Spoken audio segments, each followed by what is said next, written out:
I've lived in the same house for 8 years. A modest family-sized home that once bustled with roommates. Those days were marked by shared laughter and the clatter of everyday life echoing through its rooms. But as time passed and my roommates moved on, the house settled into a quieter rhythm, one that often left me feeling like a solitary tenant in a space designed for a larger, more communal existence. It was a 4-bedroom house, though I made use of only 2 of them.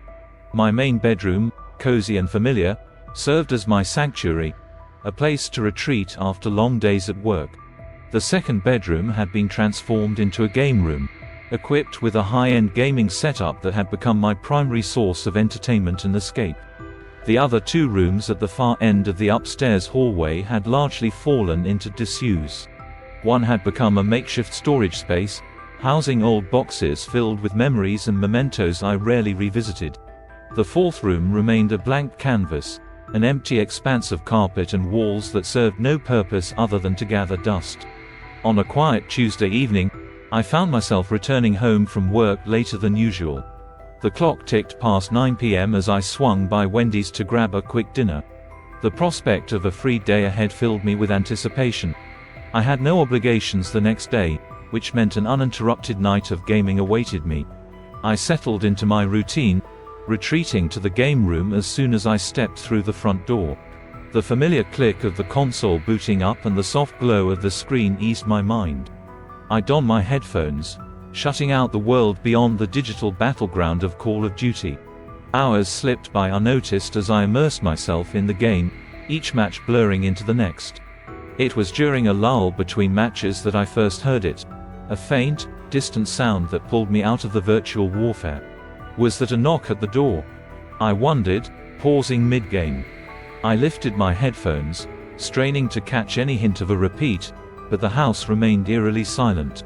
Convinced it was merely a trick of my fatigued mind, I shrugged it off and resumed my gameplay, the adrenaline of virtual combat soon washing away any lingering unease. Time lost meaning as the night wore on, punctuated only by the occasional eruption of gunfire and explosions from my speakers. Another 2 hours slipped by before it happened again, the sound that wasn't quite a knock but a muffled closure, like a door settling into place. This time, I couldn't ignore it. With a furrowed brow, I removed my headphones and sat in the silence, straining to decipher reality from imagination. The house creaked and settled around me, its familiar noises taking on an unfamiliar weight. With my door closed and headphones on, I couldn't discern where the sound originated. An unsettling feeling crept over me, urging me to investigate. I stood, crossing the room in hesitant steps, and opened my door cautiously, peering out into the dimly lit hallway. The hallway stretched before me, bathed in the soft glow of the nightlight at its far end. Shadows danced along the walls, playing tricks on my senses.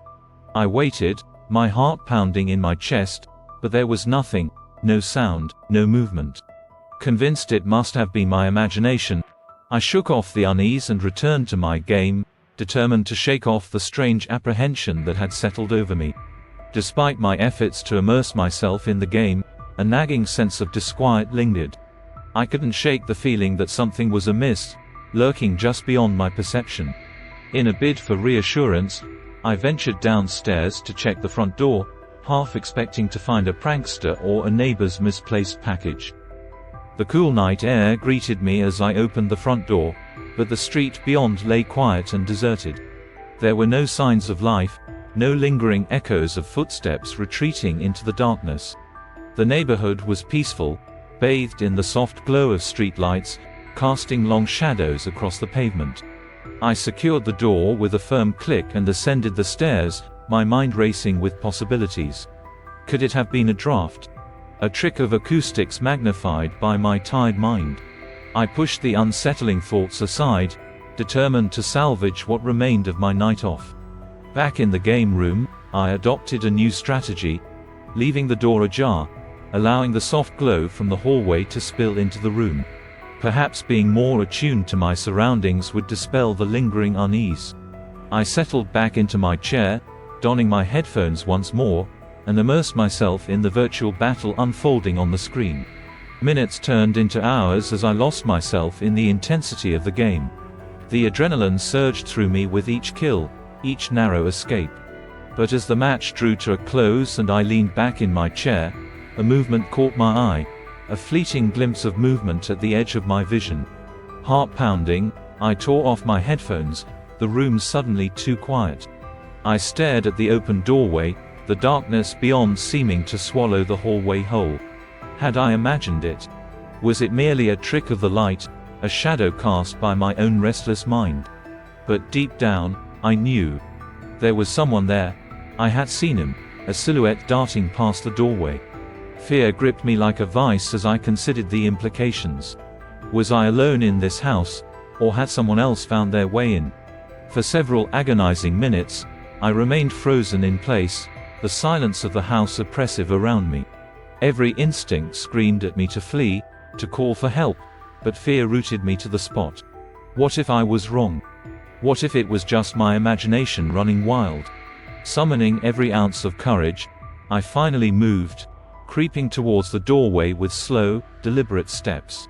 The hallway stretched before me, empty and still, but the sense of unease only deepened. The realization dawned on me: a stranger had been in my home, just beyond the threshold of my awareness. With trembling hands, I reached for my phone, fingers fumbling as I dialed 911. The operator's voice was a lifeline in the darkness, grounding me in reality as I recounted the events of the night. Police sirens echoed in the distance, drawing close with each passing moment. When the officers arrived, they conducted a thorough search of the house. Their footsteps echoed through the empty rooms, their flashlights slicing through the shadows. And then, in the room I had neglected for months, they found the evidence: a makeshift bed, food wrappers, signs of occupancy that sent a chill down my spine. Someone had been living here, right under my nose, hidden in plain sight. The empty room had become their refuge, a sanctuary of shadows where they had watched and waited. The realization struck me with a force that left me reeling. How long had they been here? What had they seen, heard, in the quiet moments when I thought myself alone? The police assured me that the intruder was gone, apprehended elsewhere in the house. Their presence had been discovered before any harm could be done, but the sense of violation remained. The sanctity of my home had been shattered, replaced by a lingering sense of unease that would haunt me long after the intruder had been taken away. In the days that followed, I wrestled with conflicting emotions: relief mingled with lingering fear, gratitude for the swift response of law enforcement, and a profound unease at the thought of what might have been. I strengthened security measures, installed new locks, and revisited every corner of the house, searching for any trace of the intruder's presence. But some scars run deeper than physical security measures. The knowledge that someone had invaded my home, had watched and waited in the shadows, haunted me in quiet moments. I found myself glancing over my shoulder, listening for every creak and groan of the house, wondering if I would ever feel truly safe within its walls again. The incident became a cautionary tale among friends and neighbors, a reminder of the vulnerabilities we often overlook in our daily lives. It was a wake-up call, a stark reminder that safety is not guaranteed, even within the familiar confines of our own homes.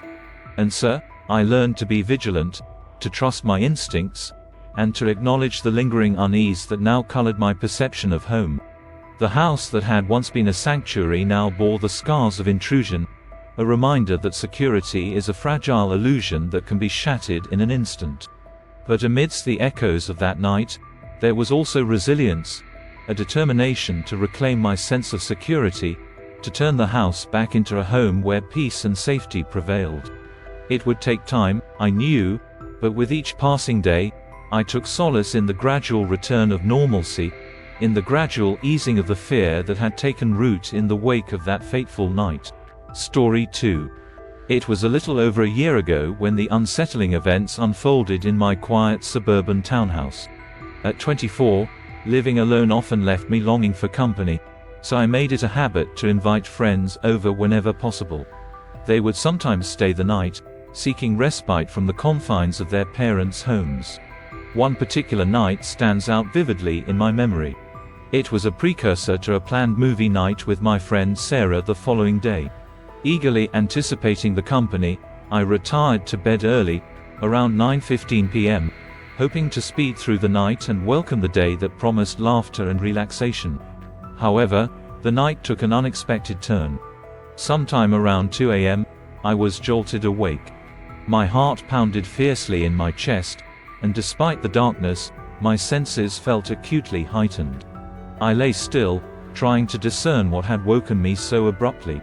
At first, I chalked it up to a vivid dream, but a faint noise from downstairs shattered that illusion. A subtle click, like the turning of a key in a lock, echoed through the silence of my home. Fear crept in, but I reasoned it must be one of my friends arriving unexpectedly. They all possessed spare keys to my house, a convenience we often relied upon for impromptu gatherings or late-night escapes. Gathering my courage, I swung my legs over the side of the bed and tiptoed to my bedroom door. The hallway beyond was bathed in the faint glow of moonlight filtering through the curtains. "Sarah," I called out tentatively, my voice barely a whisper.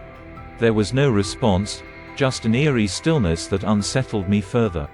Seconds stretched into minutes as I stood in the hallway, straining to hear any indication of who might be downstairs. Then, as if to confirm my hopes, a soft illumination flickered to life downstairs. The unmistakable glow of a television screen cast shadows on the walls, accompanied by a murmur of sound, a voice or perhaps the gentle hum of a late-night program. Relief washed over me like a cool breeze on a hot summer day. It had to be one of my friends, probably having indulged in one too many drinks and now seeking solace in the familiarity of my home.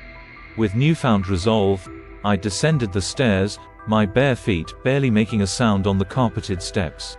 As I reached the bottom of the stairs and turned towards the living room, the relief abruptly turned to a chilling dread. There, on my couch, sat a stranger, a man who appeared to be in his 50s, his unkempt hair falling in uneven strands over his grimy clothes. He was completely at ease, as if he belonged there, watching the television with an unsettling intensity. My breath caught in my throat, and my mind raced to make sense of the impossible scene before me. How had he gotten in? Why was he here? Fear immobilized me momentarily, but the man's gaze shifted from the screen to me, his lips curling into a crooked smile. He raised a hand in an almost casual greeting, as if welcoming me to join him on the couch. Panic surged through me like a tidal wave crashing against the shore. Without hesitation, I pivoted on my heel and bolted towards the front door. Adrenaline fueled my sprint across the living room, each step echoing loudly in the stillness of the night. The door handle felt cool and solid under my trembling fingers as I yanked it open and burst outside into the chilly night air. I didn't stop running until I reached my neighbor's door, where I hammered urgently until lights flickered on inside.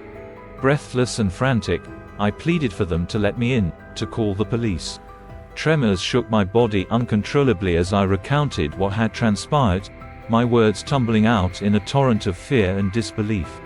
Minutes stretched into eternity as we waited for the police to arrive. Their response was swift, but by the time they entered my townhouse, the intruder was gone, leaving behind only the lingering traces of his presence, a turned-on television, a displaced cushion on the couch, and the lingering fear in my heart. The officers tried to reassure me, suggesting it might have been a homeless person seeking shelter, someone harmless who had stumbled upon an unlocked door. But their words offered little comfort. The deliberate nature of his intrusion, the calculated comfort he seemed to exude in my own home, spoke volumes of a more sinister intent. Night after night, in the solitude of my townhouse, I found it increasingly difficult to find peace. The creak of the floorboards became a haunting reminder of that night, the faintest rustle of wind against the window a whisper of potential danger.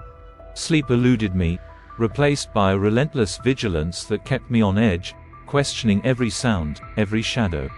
Friends and family offered support, urging me to install better locks, to consider a security system. Yet, despite their efforts to reassure me, I couldn't shake the feeling that I was being watched, that the stranger's presence had left an indelible mark on my sense of security. Months passed, and the incident faded into the background of my life, yet its impact lingered like an invisible weight on my shoulders. I learned to live with heightened caution, to listen closely to the rhythms of my home for any hint of intrusion. The experience had changed me, leaving me more wary but also more appreciative of the sanctuary my home had once provided. To this day, the memory of that night remains vivid, an unwelcome visitor intruding into the sanctity of my home, shattering the illusion of safety that I had taken for granted. It serves as a stark reminder that sometimes, the greatest threats can come from the most unexpected places, and that safety is a fragile commodity, easily disrupted by the actions of others.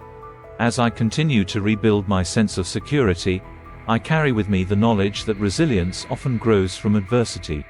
The fear may linger, but so too does the determination to reclaim my peace of mind, one cautious step at a time. Story 3. My friend Derek and I decided to share a rented house together, a modest place in a quiet neighborhood that seemed perfect for two young guys just starting out on their own. Derek was the outgoing type, always the life of the party, which meant he often stayed out late or crashed at friends' places after a night of revelry. This left me with many evenings alone, which I didn't mind too much. It was one of those solitary nights that would change everything. Derek had gone out to a club, leaving me to enjoy the quietude of our front porch. The evening was unusually calm, with a gentle breeze rustling the leaves of the nearby trees. I grabbed a couple of beers from the fridge and settled onto the porch swing bench, a favorite spot of mine to unwind. As midnight approached, most of the neighborhood had settled into sleep, and the streets were nearly deserted. It was then that I noticed a figure making its way down the road. The streetlights cast a dim glow, just enough to make out the silhouette of a large man in a hooded sweatshirt. What struck me as odd was his gait. It was stiff and robotic, like he was propelled only by his legs, his upper body unnaturally still. I watched with curiosity as he drew nearer. When he reached the section of road directly in front of our house, he stopped abruptly and turned to look in my direction. Despite the distance, I could feel his eyes on me, a chilling sensation that sent a shiver down my spine. I hesitated, unsure whether to acknowledge him or ignore him altogether. "Hey, do you need something?" I called out, breaking the uneasy silence. The figure remained silent, unmoving. I squinted, trying to discern his features under the shadow of his hood, but he gave no indication of his intentions. My heart rate quickened as I realized he was starting to walk up our driveway. Panic surged through me. I stood up quickly, my voice growing louder as I shouted at him to leave. He continued his steady approach, undeterred by my warnings. With a sinking feeling in my chest, I hurried inside and locked the door behind me, heart pounding against my ribs. Peering through the peephole, I watched as the figure reached our front door. He paused for a moment, his head tilted slightly as if contemplating his next move. My breath caught in my throat when he suddenly reached under his sweatshirt and pulled out something metallic, a flash of silver in the dim light. It looked like a hammer or a crowbar, a weapon gleaming ominously in his hand. Adrenaline surged through me as I realized the danger I was in. Without a second thought, I bolted upstairs to my bedroom, fumbling for my phone to dial 911. My hands trembled as I relayed my address and the situation to the operator, my voice barely above a whisper in my efforts to stay quiet. Below me, I heard the distinct sound of wood splintering as the intruder attempted to force his way inside. Tears stung my eyes as I pleaded desperately for help, fear gripping me in its icy claws. Every creak and thud from downstairs sent a jolt of terror through my body, imagining the worst possible scenarios. Minutes felt like an eternity as I huddled in my bedroom, the only sound my ragged breathing and the distant noises of the intruder below. I clung to the phone like a lifeline, praying for the arrival of the police. Finally, the blessed sound of sirens pierced the night. Relief washed over me as I heard the unmistakable crunch of tires on gravel. The police had arrived. Part of me wanted to rush downstairs, to throw open the door and flee into the safety of their arms. But the operator's voice through the phone held me back, urging me to stay put until the officers secured the area. I sank back against the wall, heart still racing, as I waited for what felt like an eternity. Then, I heard heavy footsteps on the stairs, followed by muffled voices and the crackling sound of a taser being deployed. The adrenaline that had sustained me suddenly gave way to a wave of exhaustion and relief. The police had subdued the intruder just outside my bedroom door. He had been standing there, mere feet away from me, poised to strike if I had opened that door. I shuddered at the thought of what could have happened if the police hadn't arrived when they did. The hours that followed were a blur of statements and questions. The intruder, it turned out, was heavily intoxicated, his motives unclear and his explanations non-existent. He was arrested and taken away, leaving me with more questions than answers. In the days that followed, I struggled to make sense of what had happened. Who was this man, and why had he targeted our house? The police investigation yielded few answers. He was a stranger, his identity a mystery, his actions seemingly senseless. Derek returned the next morning, unaware of the terror I had endured just hours before. I recounted the events to him, trying to convey the fear and uncertainty that had gripped me that night. He listened intently, his expression darkening with concern and anger. Months passed, and life slowly returned to normal. The broken door was repaired, the neighborhood regained its usual tranquility. But the memory of that night haunted me, a lingering reminder of how quickly life can turn from calm to chaos. I often found myself sitting on the porch swing bench, staring down the quiet street where it had all happened. The shadows seemed deeper now, the night air colder. I couldn't shake the feeling that, despite everything, I had narrowly escaped a fate I couldn't bear to imagine. And so, I lived with a newfound awareness of the fragility of safety, of the thin line between ordinary moments and life-altering events. Every sound at night made me jump, every unfamiliar face made me wary. But I refused to let fear consume me, choosing instead to appreciate each day, each quiet moment, as a gift. Story 4. My wife and I cherished our yearly tradition of escaping the mundane rhythm of daily life with vacations to various destinations. It was our way of rejuvenating ourselves and strengthening our bond through uninterrupted quality time. This year, our destination was a remote cabin nestled deep within the serene wilderness of Washington state, a stark contrast to the bustling cities where we spent most of our days. The decision to choose this particular cabin was spurred by its description online, a secluded retreat promising tranquility away from the distractions of modern life. After a flight that whisked us over picturesque landscapes, we landed in a small town nestled between imposing mountain ranges and lush, tree-covered terrain. From there, a taxi ride of over an hour took us on a winding journey through valleys and alongside sparkling rivers until we arrived at the edge of the forest where our cabin awaited. As we stepped out of the taxi, the air was noticeably cooler, carrying with it the scent of pine and earth. The driveway leading to the cabin was more of a rugged trail, with tire tracks etched into the soft dirt, evidence of infrequent visitors. The cabin itself emerged from the foliage like a rustic haven, its weathered exterior blending seamlessly with the natural surroundings. With our bags in hand, we paid the taxi driver and watched as he drove away, leaving us standing in the quiet solitude of the forest. The cabin, though small, exuded a quaint charm, its main floor housing a compact kitchen and a cozy living area adorned with local artwork and a stone fireplace. A ladder in the corner led up to a loft where a snug sleeping area awaited us, reminiscent of the intimate quarters one might find in a tiny home. Eager to settle in, we unpacked our essentials and prepared a simple meal from the groceries we had picked up earlier. The fatigue from our journey mingled with the excitement of being in such a remote and peaceful location, and soon we found ourselves seated by the crackling fire with a bottle of wine, the soft glow casting dancing shadows on the walls. It was late into the evening when the tranquility of our surroundings was suddenly interrupted by the sound of footsteps outside the cabin. The noise, distinct and close, caused my wife to tense visibly, her eyes darting nervously towards the windows. Determined to reassure her, I rose from my chair and approached the nearest window, peering out into the darkness that had settled over the forest like a heavy blanket. Outside, The world had transformed into a tableau of shadowy silhouettes and ominous stillness.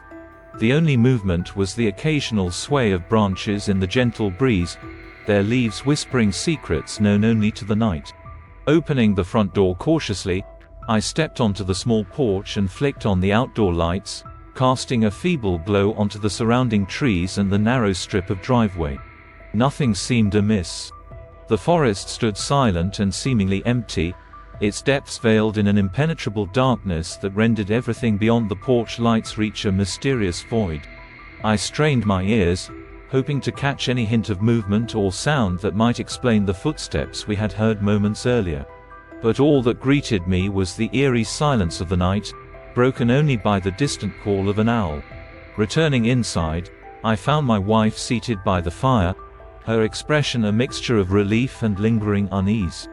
She shook her head when I asked if she still heard anything, explaining that the footsteps had ceased suddenly, leaving behind an unsettling stillness. Concern etched lines across her face as she voiced her apprehensions about the isolated nature of our surroundings. Deciding to investigate further, I instructed her to stay quietly in the loft while I checked the perimeter of the cabin once more. Moving from window to window, I scanned the darkness outside, half expecting to catch a glimpse of movement or hear the crunch of leaves underfoot. Each time, however, the forest remained eerily calm and undisturbed, as if whatever, or whoever, had been there had vanished into thin air. My initial bravado began to falter as doubts crept into my mind. What if someone was out there, watching us from the safety of the forest's shadows? The thought sent a shiver down my spine, but I pushed it aside, focusing instead on securing the cabin. I locked all the windows and doors, ensuring that we were as safe as possible within our temporary sanctuary. Just as I was preparing to step outside once more, a sudden, loud thump echoed through the cabin, causing us both to startle. My eyes instinctively shot upwards, meeting my wife's wide-eyed gaze. There was no mistaking it, someone was on the roof. Adrenaline surged through me as I realized the gravity of the situation. Without hesitation, I dialed emergency services, my voice steady as I provided detailed directions to our remote location. The dispatcher assured me that help was on the way, urging us to remain calm and stay inside until the authorities arrived. Time seemed to stretch endlessly as we waited, every passing minute punctuated by the unsettling sound of footsteps above us. The minutes turned into an agonizing hour before we finally heard the unmistakable sound of boots hitting the ground outside, followed by the faint rustle of leaves as whoever it was disappeared into the forest.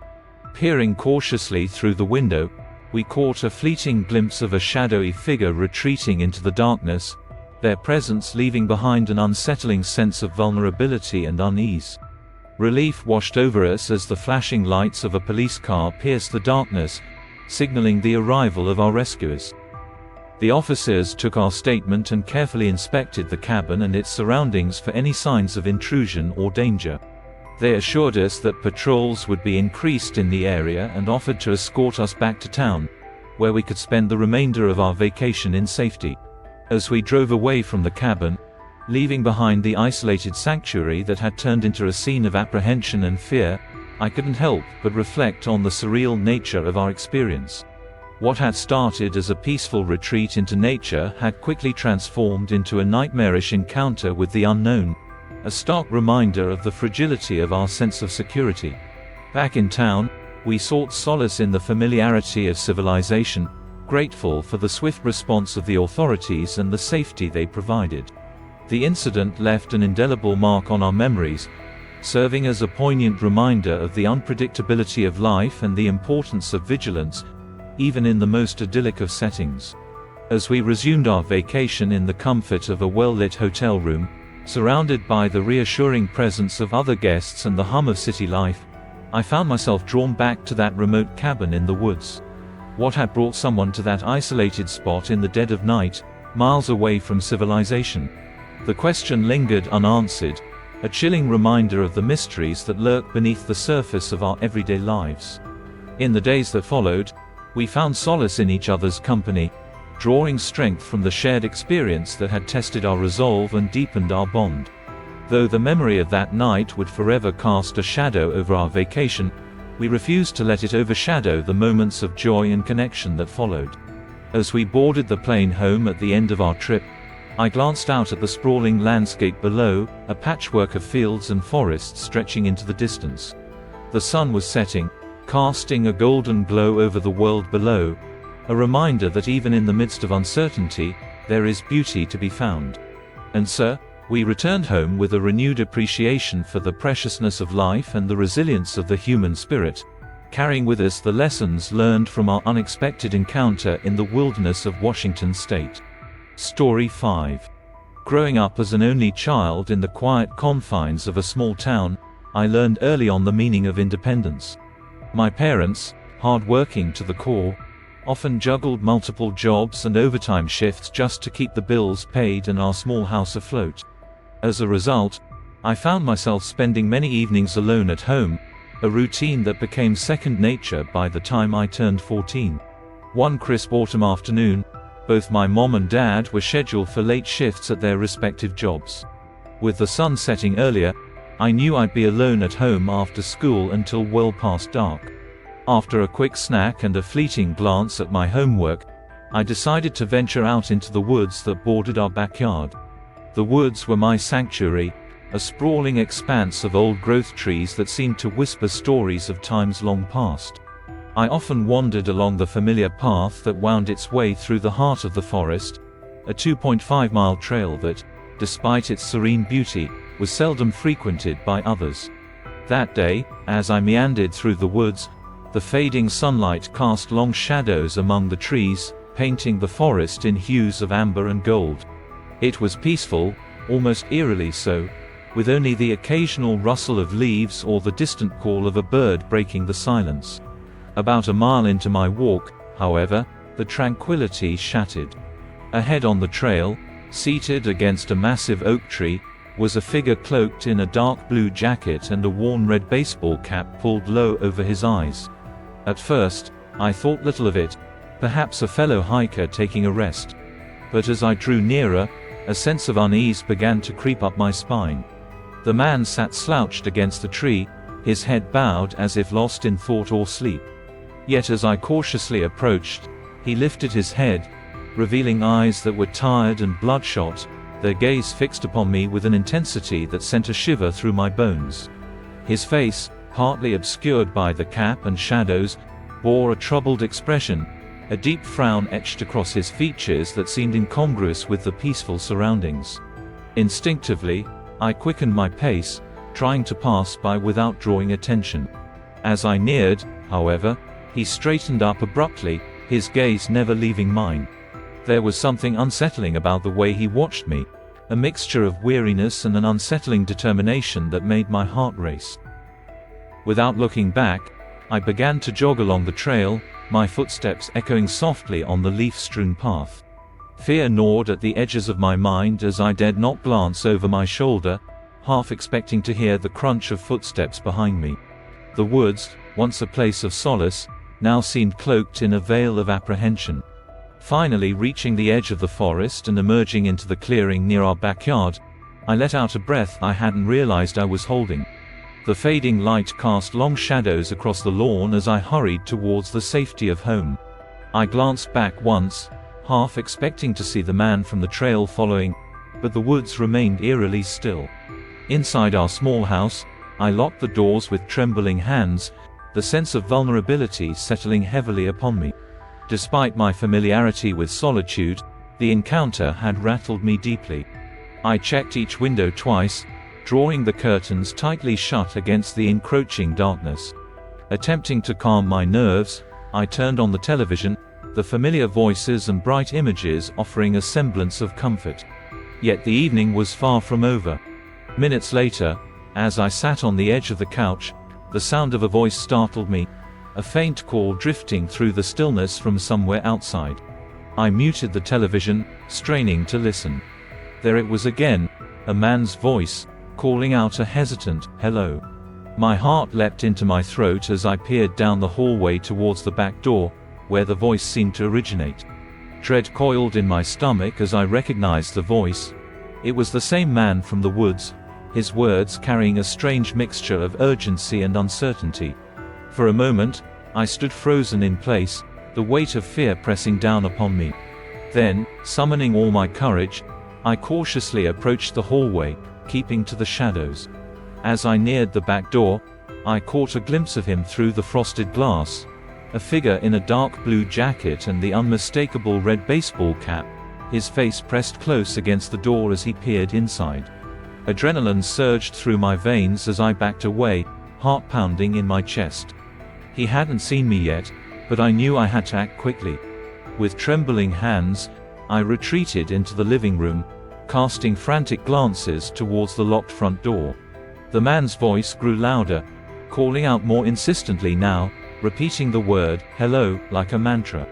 Suddenly, the air was thick with tension as he abandoned the pretense of politeness.